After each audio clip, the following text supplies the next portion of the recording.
bagaimana interaksi antara biotik dan abiotik secara bolak-balik interaksinya. Dan yang ketiga adalah bahwa kita tahu satu teori dalam assessment millennium assessment itu adalah tentang keberlanjutan ataupun jasa ekosistem. Nanti ada 4 fungsi dari jasa ekosistem yang perlu para pemuda dan pemudi ketahui. Dan tentunya yang paling penting dan tidak kalah pentingnya adalah keberlanjutan ekonomi dan sosial. Kita sedang mengalami musibah, pandemi COVID-19 itu membuat pertumbuhan ekonomi kita melaju sampai dengan berada di bawah posisi 0 atau mencapai minus ya. Nah, dari 4 hal ini, maka kita akan coba lihat kenapa sebenarnya kawasan konservasi perairan itu menjadi penting. Nah, bagian terakhir tentunya akan saya coba tampilkan kasus energi surya untuk penurunan emisi karbon dioksida.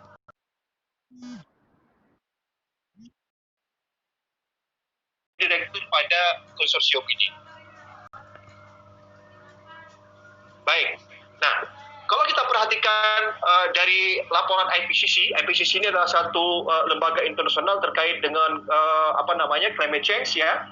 Dia mengatakan bahwa saat ini sudah cenderung terjadi perubahan suhu permukaan rata-rata yang sudah mencapai 0,87 derajat Celcius dari periode tahun 2006 tahun 2015. Nah, kondisi ini sangat mengkhawatirkan tentunya para pelaku lingkungan atau pengamat lingkungan hidup, praktisi maupun pelaku maupun pembuat kebijakan, bahwa pada periode pre-industri itu sudah pernah mencapai pada kondisi 1,5 sampai dengan 2 derajat Celcius.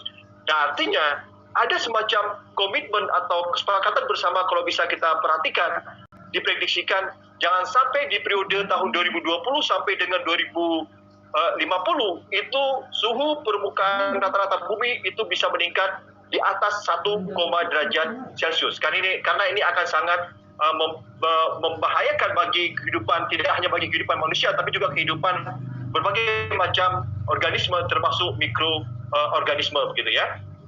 Kenaikan suhu 1 derajat Celcius akan membuat behavior kita itu akan sangat berubah dibandingkan dengan perilaku normal gitu. Nah, artinya pada konferensi yang disepakati oleh para peserta di tahun 2015, ini panjang ceritanya, baru ditandatangani tahun 2020, 2016 dan juga 2020 baru menjadi sebuah konsensus bersama. Disepakati komitmen yaitu menahan kenaikan suhu rata-rata global hingga jauh di bawah 2 derajat Celcius di atas tingkat pra-industri. Nah, pra-industri tentunya kita tahu bahwa itu diukur sebelum revolusi industri terjadi di negara-negara Eropa awalnya tentunya. Nah, kemudian mengejar upaya membatasi kenaikan suhu hingga 1,5 derajat Celcius itu maksimal diupayakan ya. Nah, ini yang menjadi kesepakatan para peserta konferensi terkait dengan climate change yang diselenggarakan di Paris ya. Nah, tentunya kita tahu bersama bahwa karbon dioksida itu merupakan satu gas rumah kaca yang paling determinasi, jumlahnya adalah 55% dibandingkan dengan gas rumah kaca yang lain seperti metan dan juga NOx ya. Nah, artinya ataupun CFC gitu ya, 50% itu cukup besar untuk karbon dioksida. Maka perhatian dunia memang tertuju kepada karbon dioksida. Nah, tentunya kalau kita perhatikan, matahari itu tentunya punya kontribusi positif bagi kehidupan kita. Tanpa matahari maka kehidupan mungkin tidak akan juga berjalan di samping adanya air gitu ya. Karena proses fotosintesis itu sangat menentukan satu proses awal di dalam trophic level rantai makanan, di mana tumbuh-tumbuhan atau organisme renik yang berada di dalam perairan fitoplankton itu melakukan fotosintesis. Dan namun ketika terjadi proses karbon dioksida yang sangat besar teremisikan atau terpancarkan, maka permukaan di atmosfer akan menjadi panas. Nah, itu yang disebut dengan efek gas rumah kaca ya, efek gas rumah kaca. Nah, itu tentunya akan berdampak atau berisiko, bukan berarti rumah kaca itu adalah rumah atau gedung-gedung yang dipakai kaca begitu ya. Itu mungkin perlu diluruskan kalau ada yang menerjemahkan seperti itu. Nah, tentunya akan menimbulkan suatu dampak dan risiko. Yang pertama adalah laut akan terus meningkat panasnya. Jadi suhu permukaan laut pun juga meningkat. apa yang terjadi kalau suhu permukaan laut meningkat? Salah satu ekosistem yang paling sensitif atau spesies yang paling sensitif adalah terumbu karang, ya. Dia akan terjadi pemutihan terumbu karang. Padahal terumbu karang termasuk suatu ekosistem yang sangat produktif di wilayah pesisir dan laut. Nah, kemudian mencairnya es yang ada di Laut Arktik. Nah, ini juga bisa mendorong volume air semakin banyak. Jadi yang ketiga adalah panas laut global akan terus naik selama abad 21. Tentunya kita lihat bahwa nggak usah kita lihat secara global. Kita lihat aja di depan mata kita di sekitar Jakarta Utara, Jakarta Barat, sering terjadi banjir rob. Ini ada satu indikasi bahwa volume air yang meningkat, juga panas laut juga dia meningkat begitu, sehingga terjadi banjir ketika pasang, apalagi pada saat hujan turun, maka di Jakarta akan cenderung terjadi banjir. Jadi tidak selamanya kita harus menyalahkan Bogor dan Puncak sebagai yang mengirim air dari sungai-sungai yang mengalir 13 sungai ke Teluk Jakarta, ya. Nah, kemudian ada 5 alasan integratif untuk keprihatinan kita terjadinya global warming. Ini laporan IPCC tahun 2019.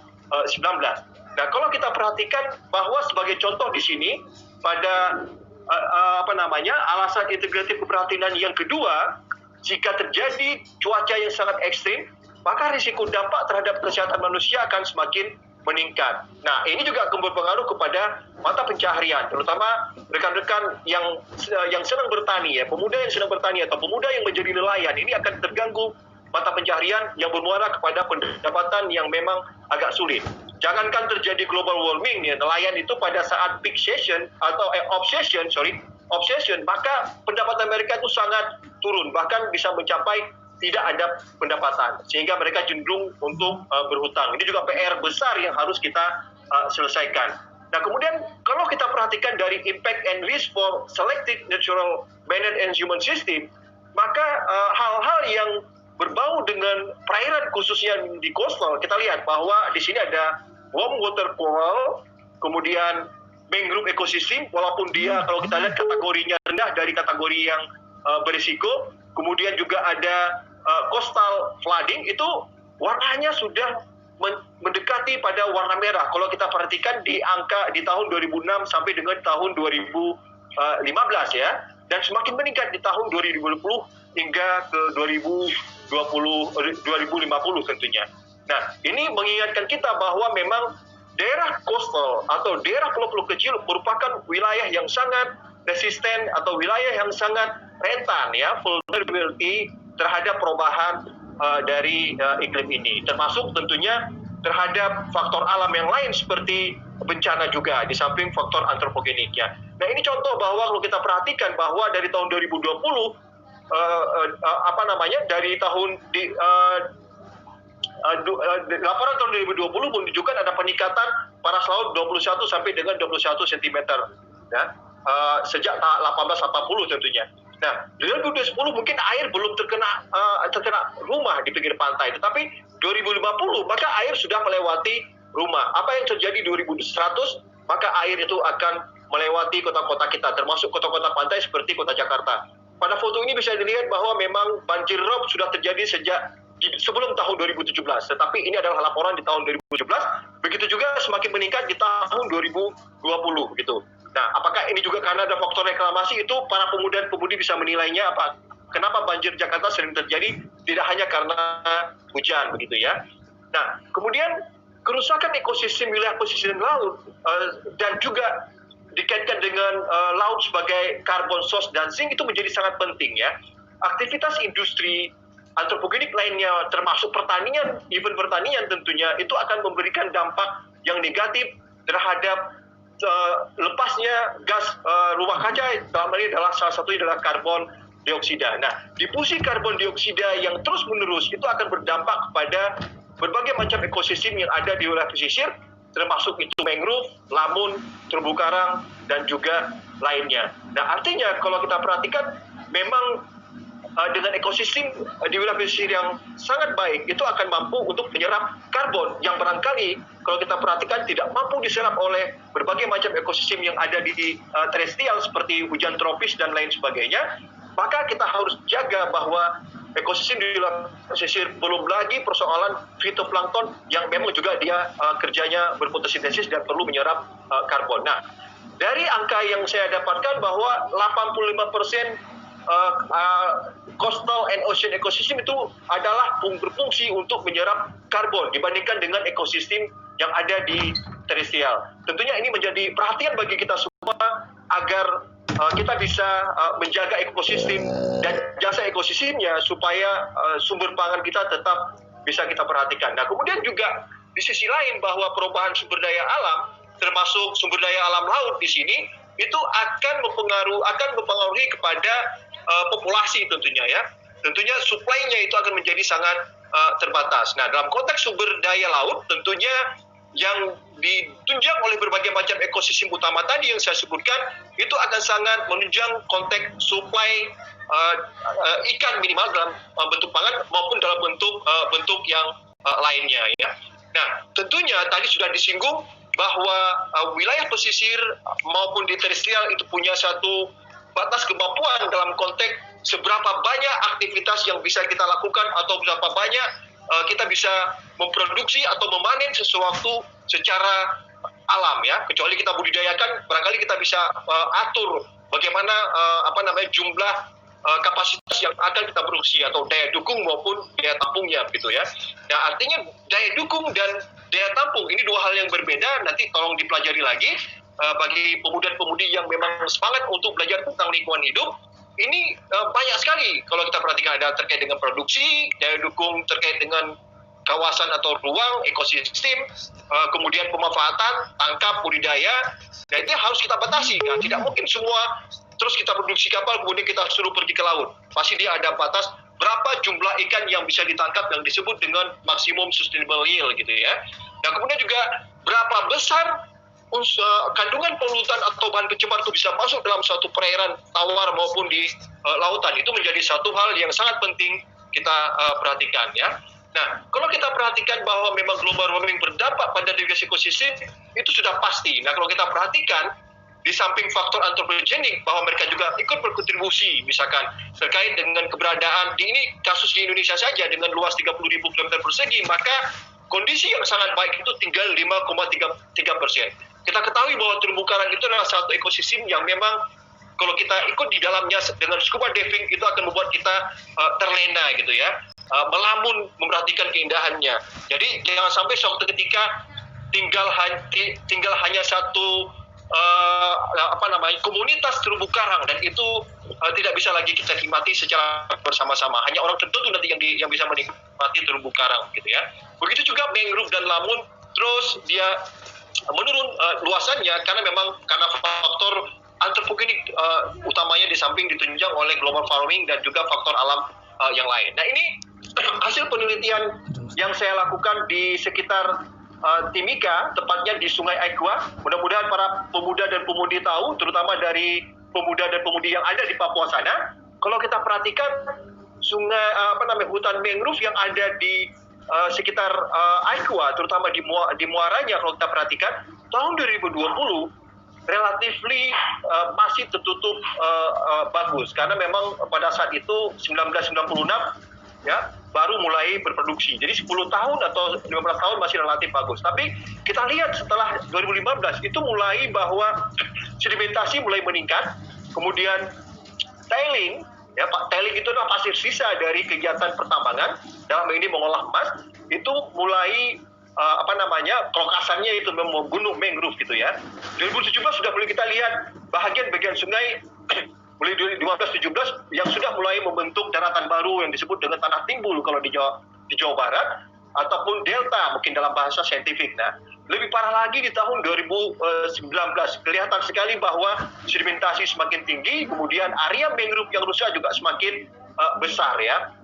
Ini kelihatannya bahwa memang konservasi terkait dengan upaya rehabilitasi harus kita lakukan untuk menyelamatkan mangrove. Nah, ini penelitian juga yang paling aktual tadi disebutkan soal plastik ya.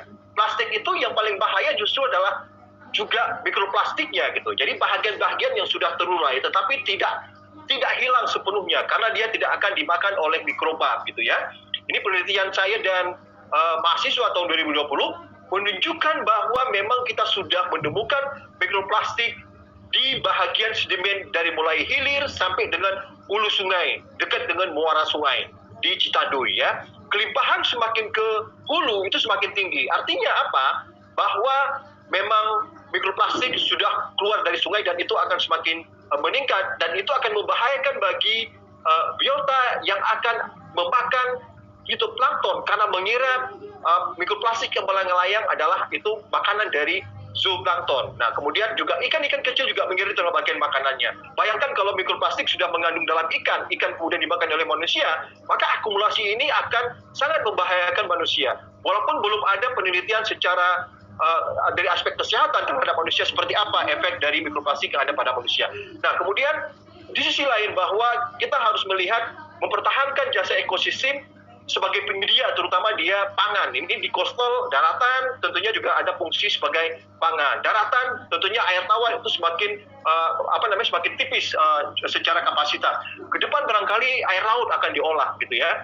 Nah, kemudian dari sisi pengaturan ya, iklim. Bayangkan kalau mangrove tidak ada, kalau misalkan hutan pantai sudah tidak ada atau hujan tropis tidak ada, berarti suhunya akan semakin tinggi, termasuk adalah mikro iklim.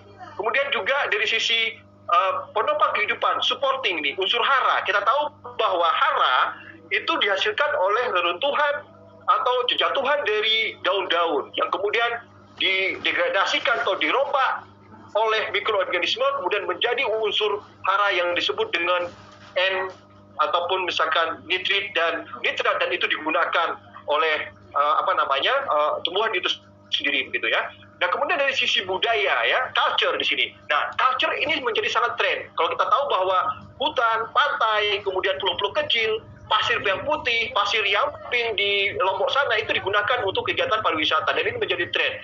Hanya saat ini pariwisata menjadi terhambat karena ada pandemi COVID-19 tentunya ya.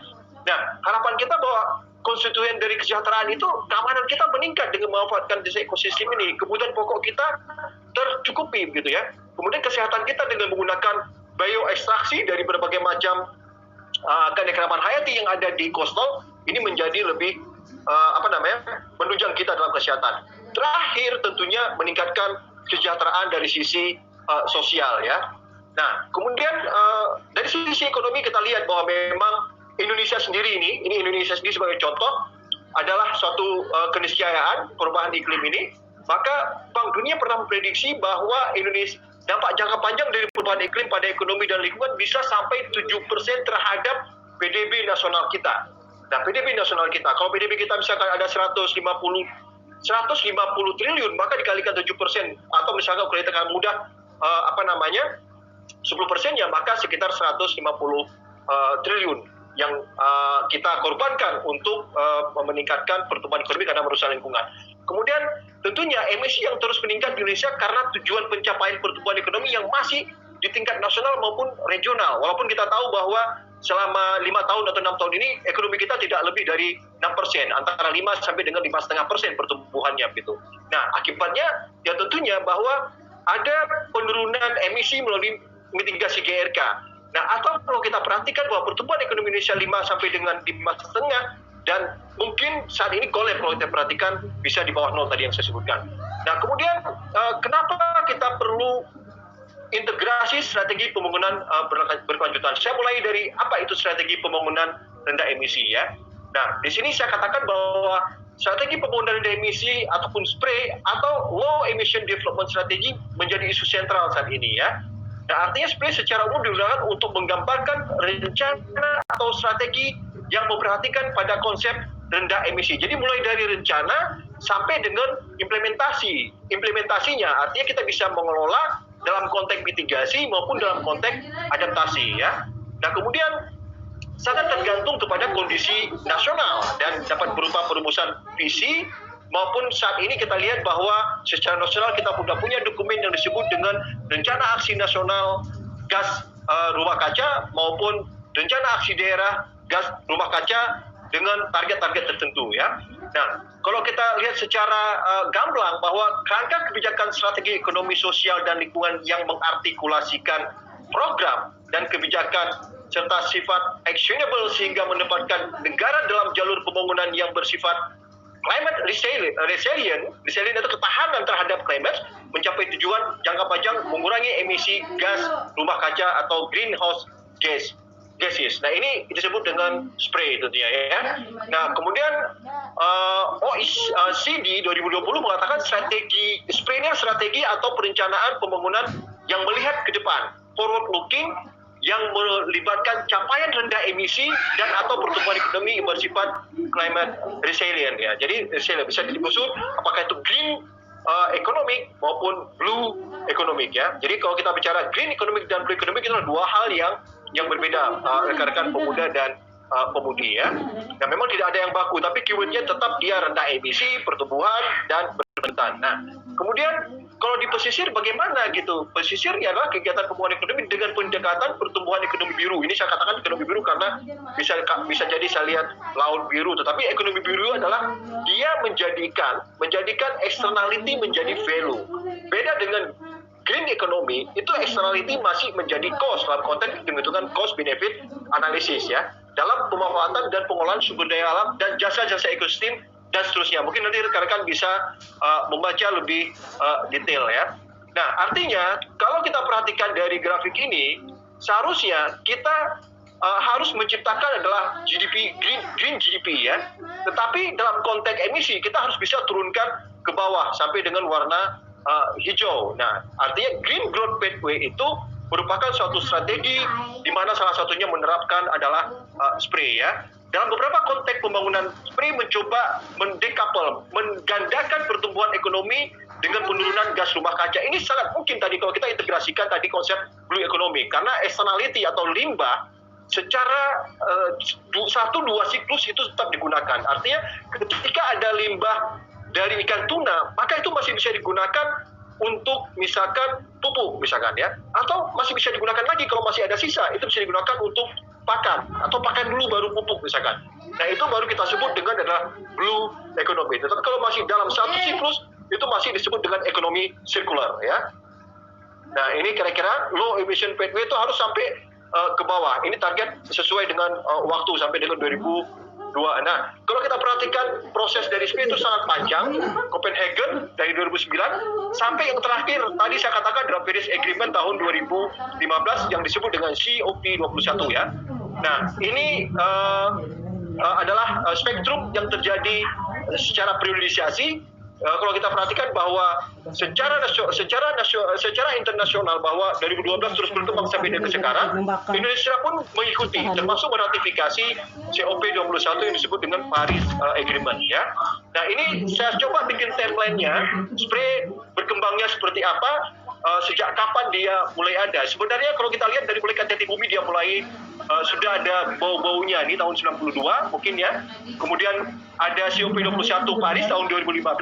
Nah, kalau kita lihat kesepakatannya, maka berbagai macam kesepakatan telah ada di sini ya.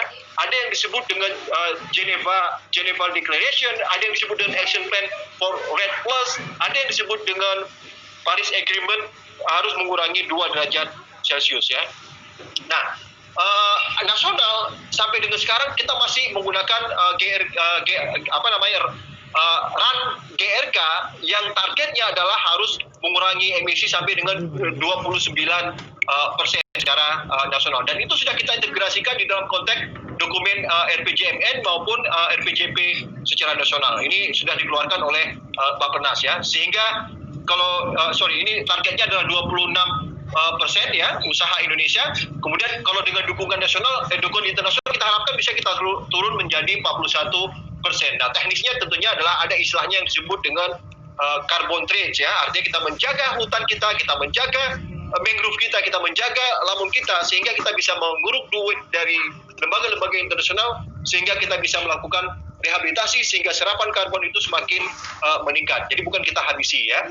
Nah, jadi jelas di sini kalau kita perhatikan bahwa kenapa coastal itu penting. Mangrove itu punya produktivitas yang sangat tinggi terkait dengan serapan karbon. Dia hampir 3.000 gram karbon per meter kubik per tahun gitu ya kalau kita lihat. Nah, memang di paparan benua itu menjadi lebih kecil, termasuk juga di laut terbuka karena tidak ada tumbuh-tumbuhan yang sifatnya makrofita di sana.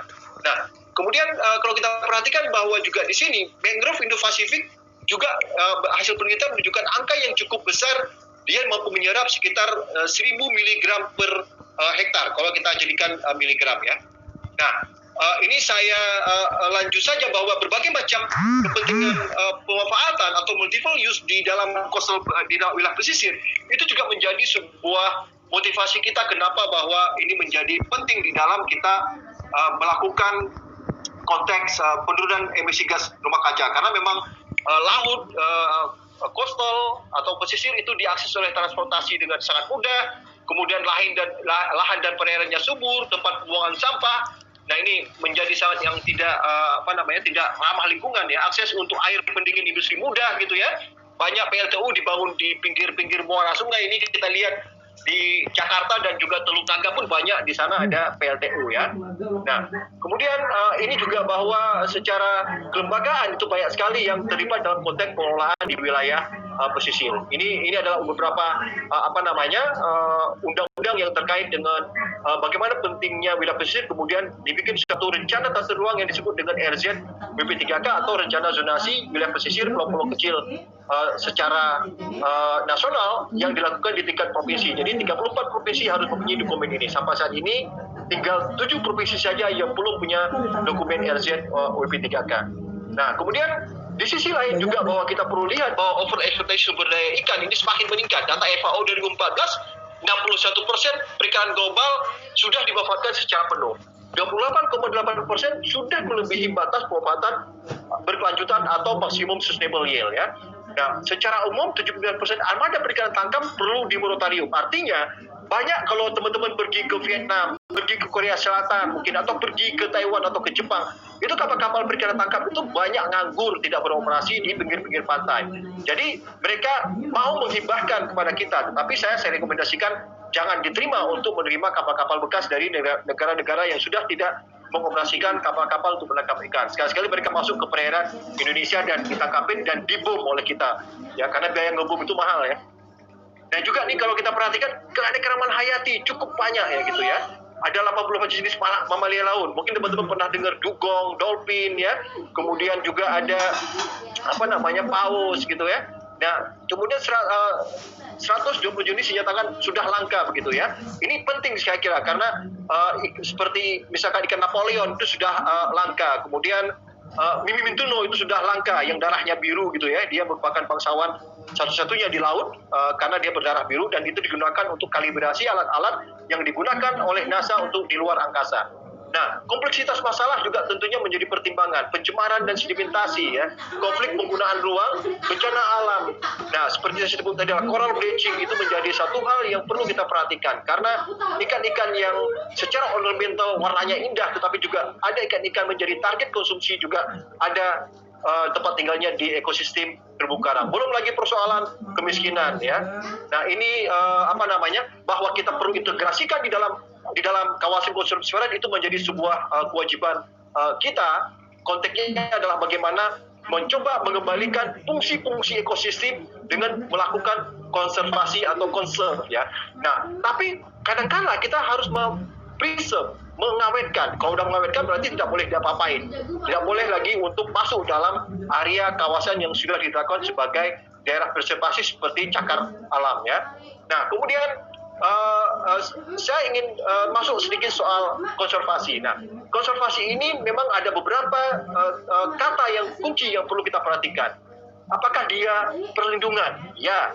Apakah dia pembatasan? Ya, karena ketika bahwa satu daerah perairan atau di daerah daratan sudah disebut kawasan konservasi, maka pemanfaatannya pun menjadi lebih terbatas. Kalau di laut, pemanfaatannya itu harus disebut dengan pemanfaatan secara berkelanjutan. Boleh dia melakukan kegiatan perikanan tangkap, tetapi dia harus menganut rezim yang sangat ketat untuk menjaga secara kuota lebih sedikit. Nah, kemudian rehabilitasi, iya.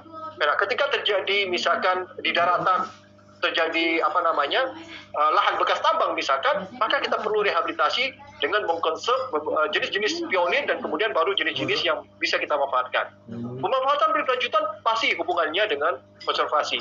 Pencegahan kerusakan itu juga bukan sektor pemanfaatan. Ya, tetapi ada pemanfaatan yang terbatas. Ya, pastinya adalah terkait dengan kawasan konservasi. Jadi ada banyak definisi dari konservasi yang bisa kita terapkan di darat maupun di laut, yaitu misalkan suatu upaya pelestarian lingkungan hidup, akan tetapi masih memperhatikan manfaat yang bisa didapatkan pada saat itu dengan cara tetap mempertahankan suatu keberadaan setiap komponen lingkungan untuk masa yang akan datang. Jadi ini konsepnya adalah konsep sustainable development tentunya, ya. Nah, kalau kita perhatikan bahwa konservasi ikan, maka upaya perlindungan, pelestarian dan penguatan sumber daya ikan termasuk ekosistem, jenis dan genetik untuk menjamin keberadaan, ketersediaan dan kesinambungan dengan tetap melihara dan meningkatkan kualitas nilai dan keanekaragaman sumber daya ikan. Nah, ini dalam Undang-Undang Nomor 31 ya disebutkan bahwa tahun 2004 maupun dia Undang-Undang 45 tentang perikanan tahun 2009 dan dikaitkan dengan PP Nomor 60 tahun 2007. Nah, konsepsi dasar konservasi itu adalah bagaimana kita menjaga keseimbangan alam, ya.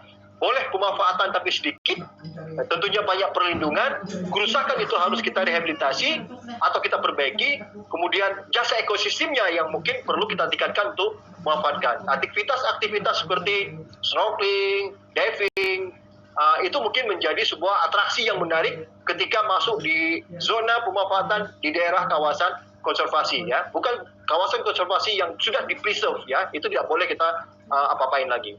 Nah, kemudian yang kita konserv itu apa di kawasan konservasi perairan? Ekosistemnya, ya. Spesies, betul. Kawasan, itu juga iya, ya. Artinya ini untuk menjaga flush manufah dan juga adalah menjaga genetik, ya, di samping spesies gitu. Nah, tipenya apa? Ada in situ, ya, ada juga ex situ. Kalau in situ adalah di dalam kawasan konservasi atau di habitat alam itu sendiri. Kalau ex situ adalah di habitat buatan ataupun yang kita lakukan untuk budidaya. Dalam rangka kita mengembalikan jenis-jenis yang sudah langka kembali lagi ke alam, maka kita lakukan secara ex situ, ya. Kemudian di sisi lain juga ada yang disebut dengan perlindungan penuh. Tadi saya katakan itu preservasi, suaka dan cagar alam, pemanfaatan terbatas berbasis perlindungan. Ada taman nasional, taman wisata alam, ataupun taman wisata laut. Nah, ini yang paling disukai oleh daerah karena mereka ingin bahwa zona pemanfaatan itu bisa dijadikan untuk kegiatan wisata dan menghasilkan pendapatan. Nah, tentunya sebelum dimanfaatkan kita harus bangun satu sistem zonasi. Ini kalau menurut aturan misalkan Permen KP 17 tahun 2008 maka ada kawasan konservasi yang disebut dengan pesisir pulau-pulau kecil, ada maritim, ada konservasi perairan, kemudian dari sisi lain juga ada dari Permen KP 17 tahun 2008 menjadi Undang-Undang 27 tahun 2007 misalkan disebut ada suaka pesisir, suaka pulau kecil, taman pesisir, taman pulau kecil. Kemudian ada juga KKP PP 60 2007, ada Taman Nasional Laut. Jadi turunannya beda-beda. Ada turunannya dari Undang-Undang Nomor 27, ada turunannya dari Undang-Undang Perikanan tadi Nomor 45, ya. Nah, kenapa perlu? Karena memang sumber daya hayati memerlukan satu habitat kawasan penyangga untuk kehidupan semua spesies, ya. Karena alam memerlukan kondisi yang seimbang, balance, ya, homeostasis, agar sistem kehidupan dan lingkungan dapat dipertahankan. Karena alam mendapat tekanan langsung dari kegiatan manusia yang disebut tadi antropogenik melalui aktivitas ekonomi dan pembangunan. Sehingga kita perlu konservasi. Tujuannya apa? Ada 4 tujuan minimal kita melakukan konservasi, yaitu mempertahankan proses-proses ekologis yang terdapat di alam, termasuk adalah siklus biogeokimia, karbon dioksida, N, P, ya, nitrogen, fosfor, kemudian fungsi dan luasan ekosistem, menjaga ekosistem tetap menjaga luas.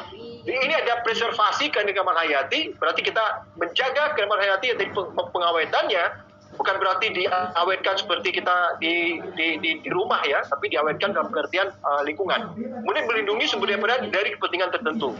Nah, bagaimana mengelolanya?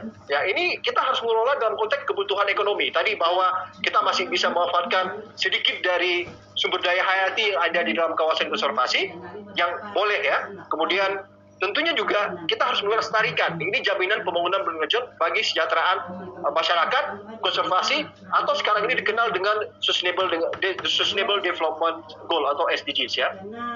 Nah, kemudian prinsip-prinsipnya apa saja ketika kita melakukan konservasi di sini? Pertama ada keterpaduan antar pemerintah, pusat, daerah, provinsi, kabupaten. Keterpaduan antara ekosistem darat dan perairan. Dari sungai sampai dengan ke coastal kita harus lindungi karena itu ada satu proses yang tidak bisa terputus ya. Dengan sedimentasi terbawa ke muara, kemudian terbawa ke laut. Di samping dia memproduksi secara sistem laut. Keterpaduan antar disiplin ilmu nggak bisa misalkan hanya orang perikanan atau orang ekologi, orang biologi, tetapi semua termasuk orang ekonomi, sosial, politik dalam pengambilan kebijakan itu perlu. Desentralisasi pengolahan itu perlu karena Indonesia sebagai contoh sangat luas sekali ya. Nah kemudian konsistensi pembiayaan ini nggak bisa putus karena kawasan konservasi itu luas. Konsistensi perencanaan, peranata kelembagaan, hukum ini perlu ditunjang, pengakuan terhadap hak masyarakat, local wisdom atau indigenous institution atau lembaga tradisional seperti Awi-Awi, Palima Laut Lo gitu misalkan. Kemudian SASI itu harus kita lestarikan supaya dia bisa terlibat secara langsung. Termasuk antar sektor, nggak bisa perikanan saja, pariwisata saja, tetapi PU, infrastruktur, dan juga perhubungan laut kita perlu terlibat di dalamnya. Karena kalau ada biota yang kita lindungi, alur migrasinya terganggu dengan alur dari pelayaran, itu akan membuat penyu, paus itu meninggal dunia ya. Nah kemudian konservasi sumber daya ikan dilakukan dengan asas manfaat dan juga efisien kelestarian berkelanjutan. Ini PP 860/2. Nah tentunya 5 prinsip dasar yang harus kita lihat adalah proses ekologis harus dapat dikontrol, tujuan dan sasaran pengelolaan hendaknya dibuat dari sistem pemahaman ekologi, ancaman luar diperhatikan, itu kaitannya dengan external factor. Kemudian perubahan-perubahan hendaknya menuju satu keseimbangan. Nah, ini konteks manajemen termasuk di dalamnya adalah pengelolaan hendaknya bersifat adaptif dan menimbulkan dan meminimalkan kerusakan dari sumber daya alam. Jadi harus menggunakan adaptif manajemen ya. Nah, ini pendekatan yang lain juga bisa dilakukan bahwa konservasi di dalam kawasan, di luar kawasan dalam rangka konserv melindungi individu, spesies, populasi, komunitas, ekosistem, habitat, dan lingkungan. Atau kalau dari outcome, kita harus melihat 3 prinsip yang lain, misalkan pengelolaan adaptif, integrasi dan koordinasi, berbasis ekosistem ini menjadi penting, yang saat ini sedang tren dalam rangka pemanfaatan ruang yang berkelanjutan. Ya. Nah kemudian integrasi revolusi industri 4.0 ini penting saya kira dalam konteks konservasi karena apalagi di perairan yang letaknya sangat jauh-jauh, kalau bisa memang Internet of Things itu menjadi penting karena kita bisa memonitor dari jarak jauh sampai kepada smartphone kita. Kemudian juga integrasi dari information computer technology juga menjadi penting, laptop dan lain sebagainya. Kemudian juga adalah artificial intelligence. Mungkin ke depan kalau kita lihat sudah jelas ada drone itu sudah menggunakan artificial intelligence ya. Kemudian dalam rangka membuat smart kawasan konservasi perairan ini menjadi perhatian kita semua bagi generasi muda ataupun pemuda yang dikatakan milenial. Ini saya lewat saja ya, saya lewatin. Nah kemudian ini bagian terakhir saya kira dari saya, sekilas kasus pembangunan energi surya dalam rangka penurunan emisi gas rumah kaca. Nah ini saya lakukan di Teluk Jor, tepatnya di Lombok Timur, di Desa Paremas dan Jerowaru. Ya kita lihat di sini dia ekosistemnya cukup lengkap, ada mangrove 95 hektar, kemudian lamun tidak terdata berapa luasannya, kemudian terumbu karang ada 36 hektar ya. Kemudian yang menarik adalah di sini yang menjadi perhatian kami adalah bagan atau lift net boat sebanyak 217 ini data tahun 2016 ya. Dan kemudian dia punya nilai-nilai kearifan lokal. Tadi saya sebutkan adalah awik-awik. Mereka punya satu sistem tradisional manajemen terhadap konservasi dan juga pengelolaan sumber daya alam. Nah, kemudian mereka praktis menggunakan setidaknya 3 lampu ya. 3 lampu setiap bagan itu mengkonsumsi 5 sampai dengan 6 liter bahan bakar minyak atau yang disebut dengan premium ya. Dengan harga mencapai 8.000 sampai dengan 10.000 per liter. Ini pada saat itu, survei pada saat itu. Bisa dibayangkan per bulannya berapa kalau mereka turun sebulannya 20 hari misalnya. Nah, kemudian kita coba desain kapasitas PLTS yang dipasang di sana adalah 10 modul VV-nya, kemudian bagan juga kita tambahkan dengan ukuran tambahan 12 kali 6 kali 7, di samping ukuran aslinya adalah 12 kali 12 kali 7. Ini kita lihat konstruksinya masih bambu dan mungkin sedikit tambahan kayu ya. Nah, kami mencoba meletakkan panel surya di bagan tancap ini supaya nelayan mengganti generator atau genset dengan baterai ataupun aki ya, bukan aki-aki ya, tapi aki gitu ya. Nah, PLTS dibangun sebanyak 5 unit panel. Ini 5 unit panel kita bangun sebagai contoh. Masing-masing panel memiliki kapasitas 120 WP sehingga total 1,2 kWp gitu ya. Total kapasitas panel didapat digunakan dengan cas baterai sebanyak 10 unit. Kita coba kembangkan di sana, ada konverter 10 unit. PLTS dilengkapi dengan alat pengontrol untuk pengecasan. Ini supaya kita letakkan 1 hari 1 malam lebih kurang. Misalkan itu sudah bisa diambil pagi harinya untuk digunakan. Nah, ini kira-kira konstruksi atau desain gambarnya yang kita gunakan tentunya untuk skema panel surya sampai dengan bisa pengecasan di bagan ya. Nah, ini saya ingin tampilkan kira-kira videonya sekitar 5 menit. Masih apa ya? Mati. Ini mah ada kata-kata. Iba kayak cesengan. Apa ini? Apa yang? Ini keluar airnya cuma lapas mana? Dikira mati lampu dari mana ada? Gimana? Punya nyalayannya. Kalian Masker cabut di sini ya. Itu satu. kira kalian. Jangan biasakan lagi betul colokan bercucuran itu. Cabut. Kalian. Tempat latihan jangan mulai mandul. Ya kayaknya ada pertamanya pemanasan bisa ada sebelumnya. Kemudian udah kalau dulu. Mohon maaf, Bapak Zulhamsyah, videonya tidak ada suara. Boleh dikasih speakernya, Pak? Nggak ada suara.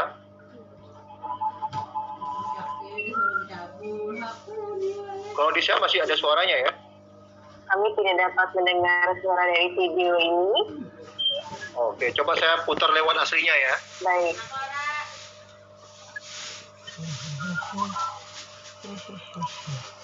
Karena ini penting saya kira. Bentar.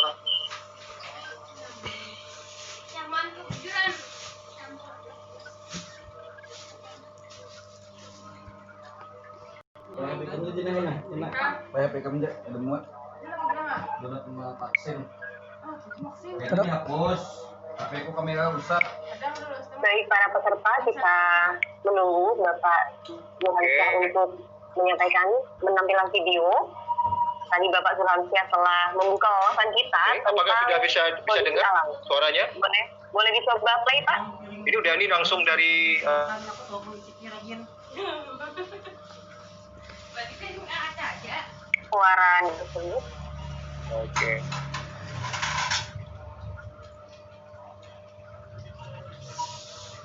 Salah kalau kayak itu makanya yang di dalamnya keluarnya ini. Iya, sambil menunggu Bapak Zulhamsyah untuk menampilkan video.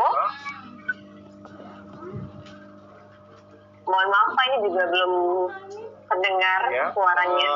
Ya, sesuai selera. Oke, ini tapi gambarnya terlihat ya. Gambarnya terlihat jelas, Pak. Oke, nah, teknisnya saya agak kurang paham ini kenapa bisa tidak terlihat. Kalau di saya sih terdengar ya. Kalau di laptop saya langsung terdengar. Oke, saya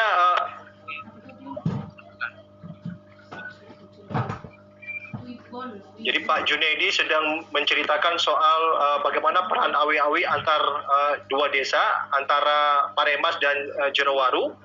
Ini ditunjukkan dokumen-dokumen yang mereka tanda tangani ya. Nah, aturan yang paling penting di bab 5 adalah tentang konservasi di sini. Kita lihat mereka sudah ada, termasuk ada denda juga kalau ada pelanggaran sampai dengan 25 juta.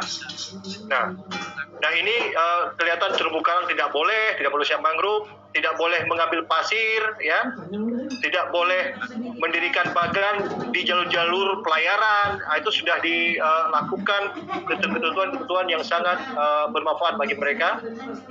Nah, kemudian mereka juga mendirikan satu lembaga yang mereka singkat adalah lembaga pemangku awi-awi Teluk Jor ya.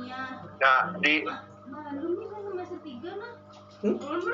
Belum bayar UKT, belum bisa mengajukan Ya. PNS. walaupun mereka dalam konteks melakukan pengawasan terkendala dengan patroli yang menggunakan kapal, itu menjadi masalah utama mereka begitu ya. Nah, ini kita lihat konstruksi, boleh kita lihat konstruksi dari bagan ya, bagan yang dibangun dengan konstruksi bambu.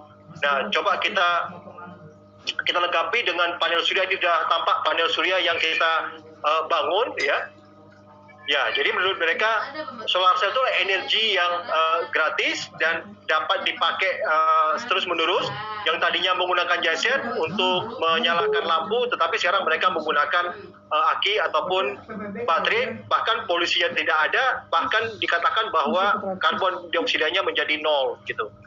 Nah, artinya penggunaan genset membutuhkan premium ya. Ya, 50.000 sampai 75.000 dalam satu hari ya mereka keluarkan. Nah, kapasitas aki 50 ampere. Nah, itu sangat menghemat biaya yang tadi 50.000 tentunya begitu. Ya.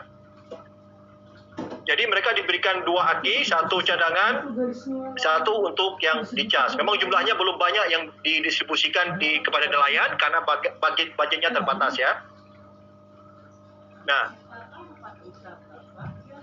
saat sekali cas cuma perlu bayar Rp7.500 saja gitu ya untuk biaya operasional. Kemudian biaya itu digunakan sekitar 10% untuk mengelola lembaga. Sisanya untuk perawatan alat. Nah, ini kira-kira jenis-jenis ikan yang ditangkap dengan menggunakan jaring apung ya, jaring apung dan pakai lampu. Nah, kalau bagan dikelola dengan 50 pengelola, 50 untuk yang punya. Ya. Kalau IAIN itu Kementerian Agama, kalau Unlaw itu Direktorat Pendidikan Tinggi. Dan challenge-nya adalah dari teman-teman di lapangan itu berharap bahwa ada pengembangan lebih lanjut ya. Nah, artinya awik-awik ya, local wisdom itu juga sudah menyelamatkan ikan-ikan yang tadinya tidak ada lagi, kemudian dia kembali lagi ada, walaupun secara kuantitas itu masih tidak terlalu banyak begitu. Ada jenis tertentu. Nah, harapannya bagan yang sudah dibangun dengan alat solar cell energi listrik ini atau energi ini itu bisa dikembangkan lagi ya, bisa dikembangkan lagi. Dan tentunya masyarakat ataupun lembaga pengelola itu bisa merawat alat ini sehingga bisa dimanfaatkan tidak hanya jangka pendek tetapi adalah juga jangka panjang. Nah, ini sekilas soal proyek kecil di 2 desa di 1 teluk ya, yang biayanya dari mulai proses perencanaan sampai dengan konstruksi dan juga penyediaan pemeliharaan itu lebih kurang habis 250 juta gitu ya. Nah, itu mungkin yang bisa saya share. Mungkin saya akan coba lanjutkan sedikit soal advokasi, mungkin hanya gambaran saja ya. Waktunya sudah habis ya? Silakan Pak, boleh dilanjutkan sebentar sedikit lagi. Oke, sebentar saya cari tadi mana.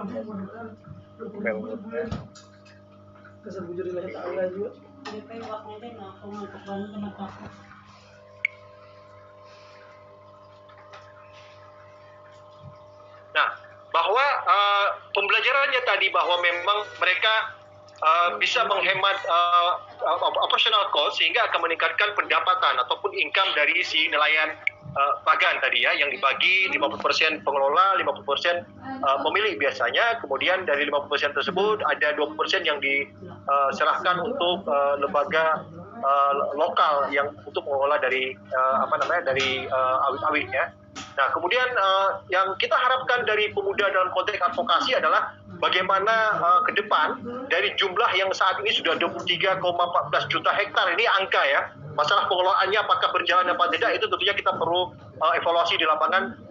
yang sudah mencapai tahun 2019. Nah, ke depan sampai 2025 bisa nggak kita tingkatkan menjadi 30 hektar? Ini perlu advokasi dari pemuda dan pemudi, termasuk kalau ada Dikit tangan. Oh, pisau.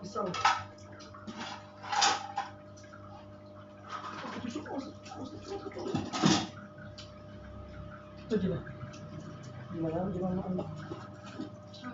Harusnya tapi ke depan kalau bisa memang bersama antara pemerintah dan penerima manfaat, disebut dengan collaborative management.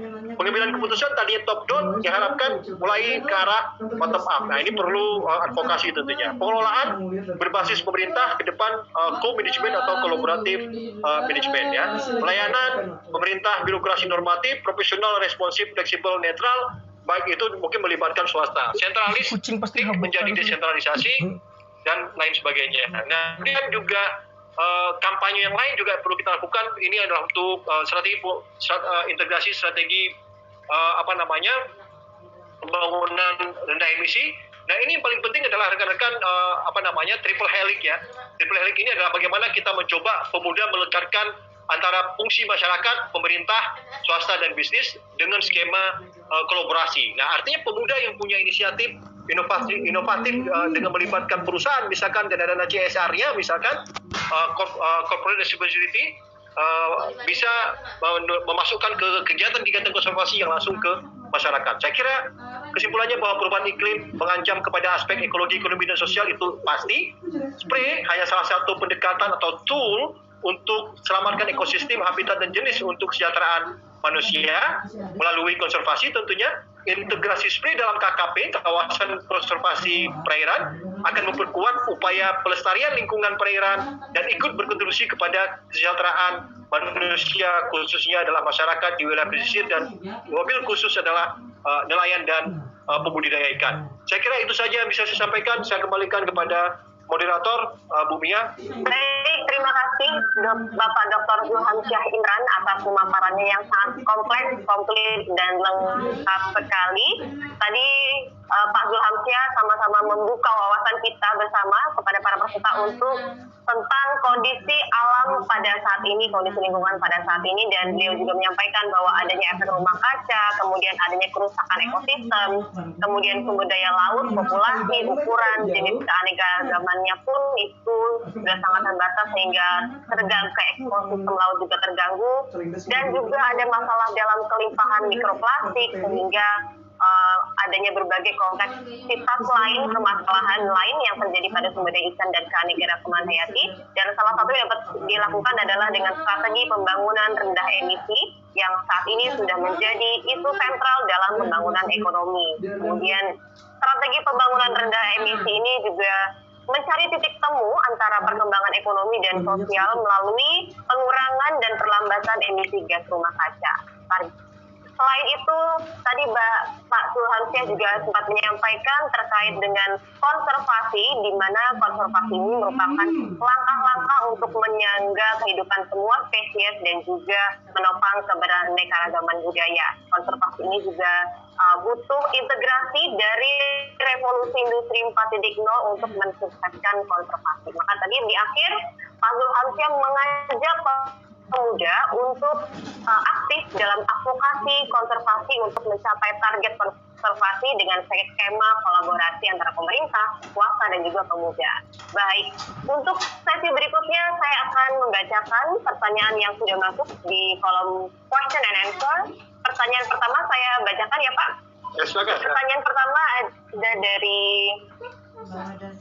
baik. Pertanyaan pertama saya pilih. Nah, ini.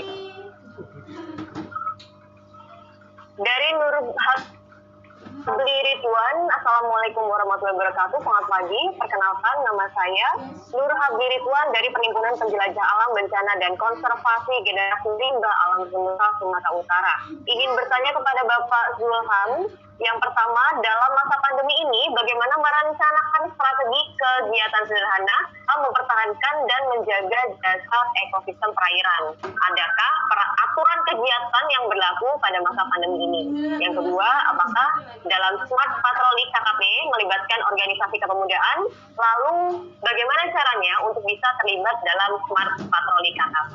Terima kasih. Kemudian, saya ingin pertanyaan yang kedua dari Primanda Aulia Rahman. Selamat siang, saya ingin bertanya saran mengenai bagaimana langkah pertama untuk memulai menggerakkan pemuda atau membangun komunitas yang sadar akan pentingnya konservasi. Baik, dua pertanyaan terlebih dahulu ya Pak Zulhamsyah. Oke. Silakan. Baik, saya akan jawab pertanyaan yang kedua karena lebih menarik ya, karena ini mempertanyakan soal bagaimana langkah-langkah utama untuk melibatkan diri dalam konteks kegiatan konservasi ya. Nah, saya ingin mengatakan bahwa tadi konsep itu harus kita mulai dari diri kita sendiri ya. Sama halnya dengan ketika kita ingin mengelola sampah, maka kita harus mulai dari diri kita sendiri. Nah, kalau kita hubungkan ketika misalkan bahwa kita tidak membuang sampah plastik ya, sampah plastik itu misalkan contoh ya, sampah plastik yang nantinya akan menjadi mikroplastik ya, dari plastik besar makro menjadi mikro yang tipenya ada filaments, ada film, ada fragmen ya. Nah, itu sudah kita mulai melakukan gerakan konservasi. Karena kalau kita buang di di tong sampah, di tempat-tempat yang memang sembarangan, ketika musim hujan, ada hubungan musim hujan juga ketika sampah plastik akan mengalir ke sungai, kemudian dia terdegradasi menjadi mikroplastik, kemudian mengalir ke muara dan ke laut. Itu penelitiannya sangat signifikan hasil uji statistiknya begitu ya. Nah, kemudian yang di samping sendiri, maka cobalah secara kopi darat ya, itu ada gambar warung kopi itu ya, di pembawa acara. Nah, gerakan-gerakan kopi darat, kemudian diskusi soal saat menyampaikan visi dan misi. Kenapa misalkan bahwa konservasi itu menjadi sangat penting ya? Kenapa bahwa konservasi itu bisa menurunkan emisi gas rumah kaca? Karena kita merawat, menjaga ya, mempreserve ekosistem ataupun vegetasi misalkan yang ada di coastal area. At least ada dua kan tadi, mangrove dan lamun. Karena itu adalah makrofita yang hidupnya dia di air gitu ya. Mangrove sebagian besar masih kelihatan di atas, tetapi kalau lamun itu hidupnya sebagian besar sudah ada di bawah air ya. Karena dia menyerap karbon. Nah, dengan kita misalkan menyadarkan diri bahwa kalau itu kita lakukan, maka menyelamatkan tadi bahwa kenaikan 1 derajat Celcius saja di muka bumi ini, maka akan menurunkan ketersediaan pangan kita adalah 10%. Bayangkan kalau kita bisa melakukan itu ya.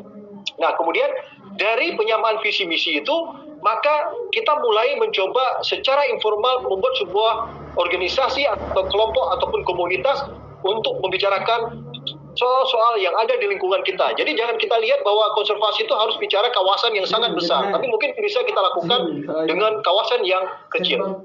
Tahun lalu saya melakukan satu gerakan hanya sekitar 2 hektar untuk menanam pohon-pohon langka, termasuk jengkol itu langka sekarang ya, jengkol itu langka saya kira.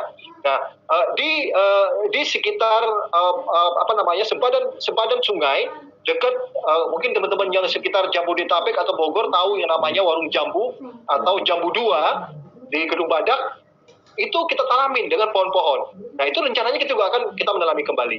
Nah, cuma 2 hektar. Nah, kalau misalkan di sekitar kampungnya punya lahan, punya sungai, punya sempadan pantai yang sudah gundul, maka cobalah lakukan gerakan untuk menanam kembali sempadan pantai itu, sempadan sungai dengan pohon-pohon yang mungkin mudah didapatkan, termasuk bambu ya, termasuk bambu.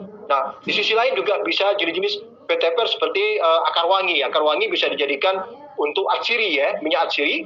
Nah, itu tentunya sangat berguna akar wangi tersebut gitu ya. Di samping kalau kita lihat PNBP merekomendasikan vetiver ataupun akar wangi salah satunya gitu. Nah, kemudian baru kita membentuk kelompok secara formal. Bikinlah misalkan perkumpulan yang tidak perlu berbayar pajak. Nah, itu proses-proses yang bisa dilakukan oleh teman-teman yang ada di mana tadi itu, Bu Mia. Nah, oke. Terkait dengan yang pertanyaan pertama, patroli Smart KKP ya. Nah, saya kira Bapak Zulhamsyah, ya. untuk pertanyaan pertama, kita memberikan kesempatan kepada penanya untuk langsung bertanya kepada Bapak agar pertanyaannya bisa lebih jelas dan juga lebih tepat. Oke. Saya persilakan kepada Nurul Habli Ridwan untuk menghidupkan speaker dan videonya untuk menyampaikan langsung pertanyaan kepada Bapak Zulhamsyah Indra. Apakah sudah siap? Silakan. Nah, bertanya. Silakan. Nur Habli Ridwan sudah masuk? Assalamualaikum warahmatullahi wabarakatuh. Selamat pagi Pak. Saya ingin bertanya mengenai pertanyaan tadi. Adakah untuk program melibatkan organisasi kepemudaan? Terus bagaimana kita bisa ikut terlibat dalam kegiatan Smart Patrol? Yang kedua itu merencanakan strategi kegiatan sederhana. Kalau dalam masa pandemi ini kan untuk kegiatan di bidang ekosistem perairan itu sangat terbatas. Adakah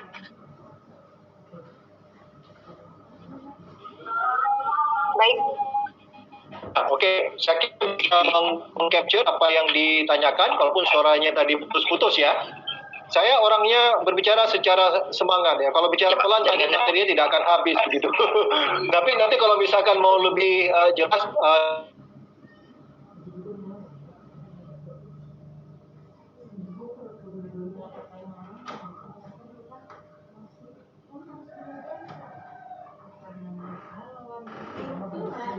memang kita ada di sekitar coastal wilayah pesisir, maka kita bisa bentuk yang disebut dengan Pokmaswas ya, kelompok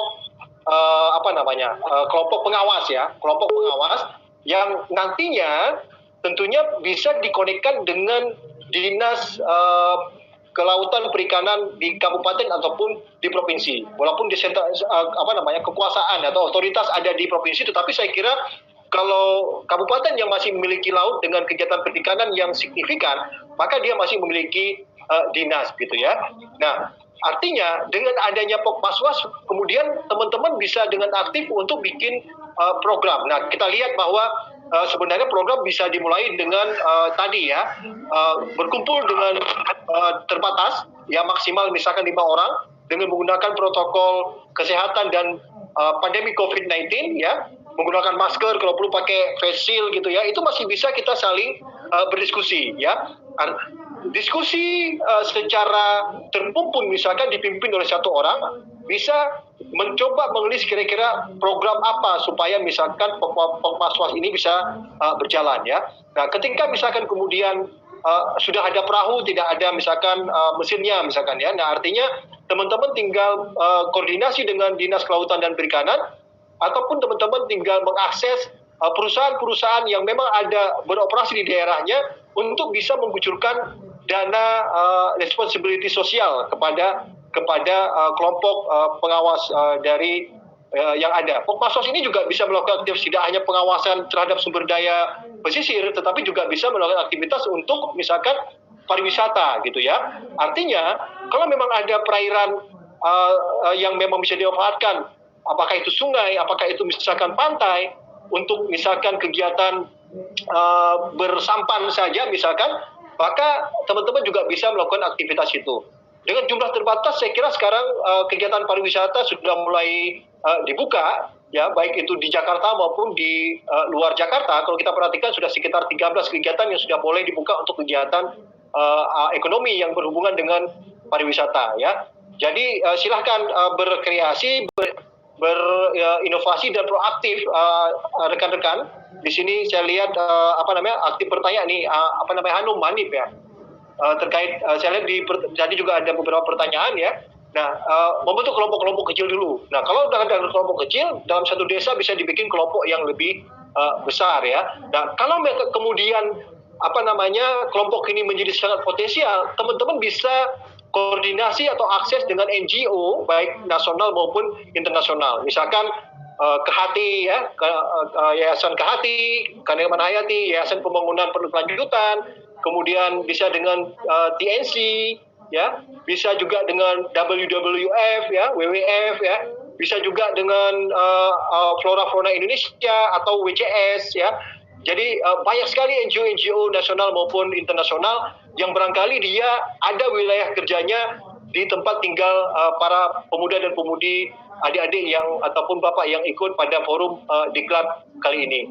Atau bisa juga akses kepada perguruan tinggi yang memang mereka punya program-program untuk pendampingan dan pemberdayaan dari masyarakat ya. Jadi perguruan tinggi di mana lembaga pengabdian dan penelitiannya pasti ada kegiatan-kegiatan untuk pengabdian masyarakat.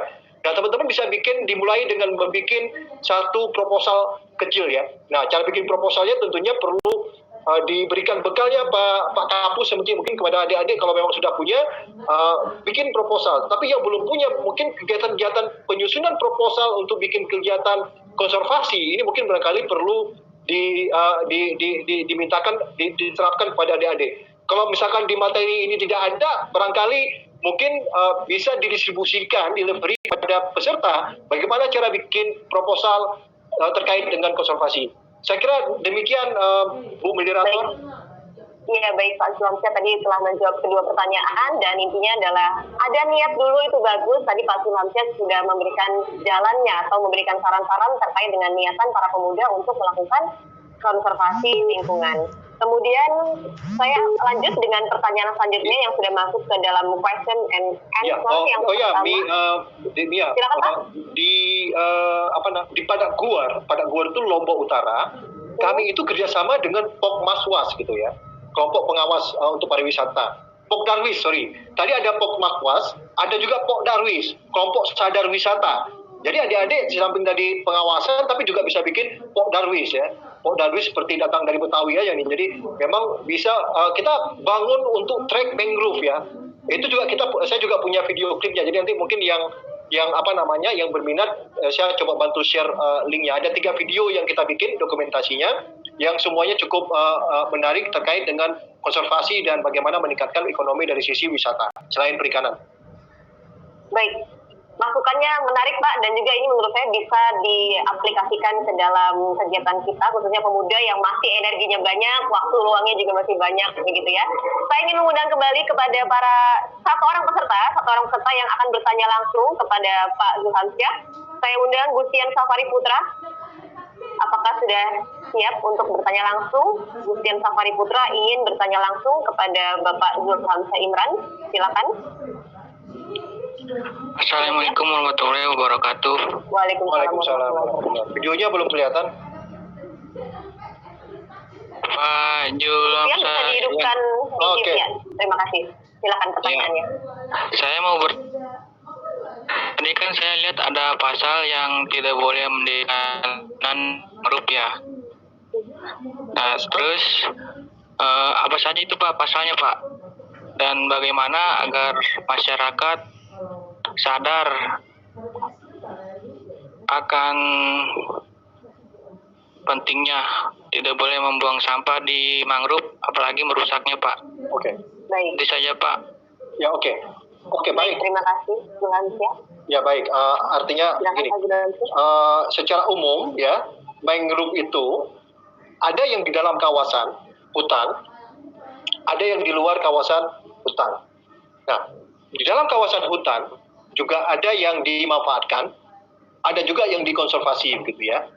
Nah, di luar kawasan hutan pun demikian, ada yang dimanfaatkan, ada juga yang dikonservasi. Nah, yang disebut tadi dengan secara bahasa lokal daerah perlindungan ya, daerah perlindungan. Ya, itu tidak masuk dalam kategori misalkan yang diatur di dalam undang-undang maupun aturan di bawahnya PP maupun Kepmen maupun Permen gitu ya.